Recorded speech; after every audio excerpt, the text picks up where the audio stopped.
Okay, today we're going to be taking the Pythagorean Theorem and using it to prove whether or not a triangle is a right triangle or not. In order to be able to do that, we're going to, like I said, use this Pythagorean Theorem. We know that our shortest leg, A, our longest leg, B, and our hypotenuse, C, if we plug those into this Pythagorean Theorem, we know that 11 squared plus 60 squared must equal 61 squared. If they don't equal each other, then that would mean that this triangle is not a right triangle. Any right triangles that are out there, the shortest legs, the sum of the square of the shortest legs must add up to give us the square of our hypotenuse. So knowing that, we're going to use that to be able to prove whether or not this is a right triangle. So if we look at our Pythagorean theorem, we're going to plug these in. A is 11, B is 60 squared, and C is 61 squared. So we've been working on using the Pythagorean theorem to solve for missing sides. Now we're going to use the Pythagorean theorem to uh, determine whether or not this is actually a right triangle. So we're given all three sides rather than just two. So 11 squared is going to give us 121.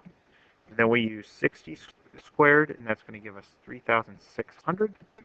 And then 61 squared gives us 3,721. So the question is, when we find the sum of these two, 121 plus 3,600, does that give us 3,721? And the answer is yes, it does. So because we know that 3,721 equals 3,721, then we can say, yes, this is a right triangle. Let's look at another example. Here we have another right triangle. Okay, I'm going to move it off to the side, move this over, and we're going to plug it in to see if our Pythagorean theorem is true. Our shortest leg, remember the legs are always the ones that touch this right angle, is A. Our longer leg is B, and then the side that's directly opposite of the right angle is always going to be our hypotenuse, or C. We need to know, does 36 squared plus 100 squared equal 160 squared? 36 times 36 gives us 1,296. 100 squared gives us 10,000. And 160 squared gives us 25,600. And I am using a calculator to be able to calculate these. Now when I take 10,000 plus 1,296, we get 11,296.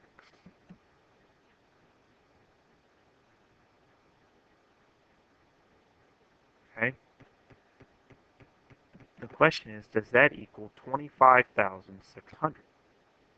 And the answer is no. Those are not equal. Since those two do not equal, then that means that the Pythagorean theorem for this triangle doesn't work. And if it doesn't work, then we know that no, this is not a right triangle. Okay. So we were able to use the Pythagorean theorem in these two situations to prove yes in the first one and no, or that it's not in the second. This one, they don't give us a triangle, but they give us our values. We're still going to use the Pythagorean theorem.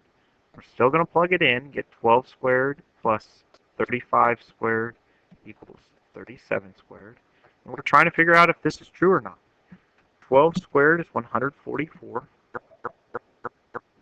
35 squared is 1,225. And does that equal 37 squared, which is 1,369?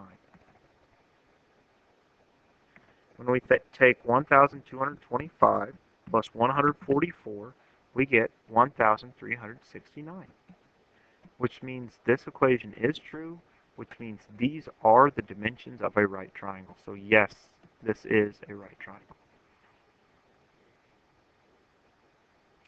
Now let's do one more example. Plug it in.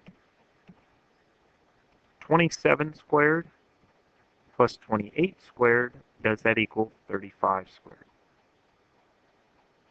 27 squared, using the calculator, gives us 729. 28 squared gives us 784.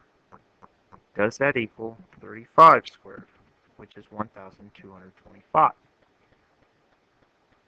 729 plus 784 gives us 1,513, which is not equal to 1,225.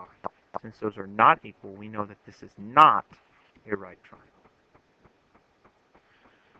So now we found one more use for the Pythagorean theorem. I hope this helps, and we'll do some examples tomorrow in class. Good luck.